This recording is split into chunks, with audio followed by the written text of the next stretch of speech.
Hello and welcome back to our channel. So today in this video we are going to learn about how you can add page in Google Docs.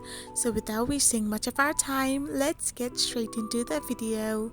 So first and foremost, all you need to do is simply open a web browser of your preference and type in the URL www.docs.google.com. Once you do so, you will end up in its official web page. Now you can select a project of your interest or create a new one. So to add a page, you can simply click on the insert option.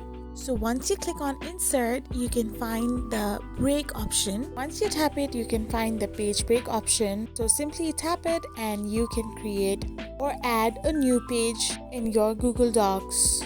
So this way you can add pages on your Google Docs. I hope you found this video helpful, so don't forget to hit that subscribe button and do give us a thumbs up. We will be back again with these informative videos.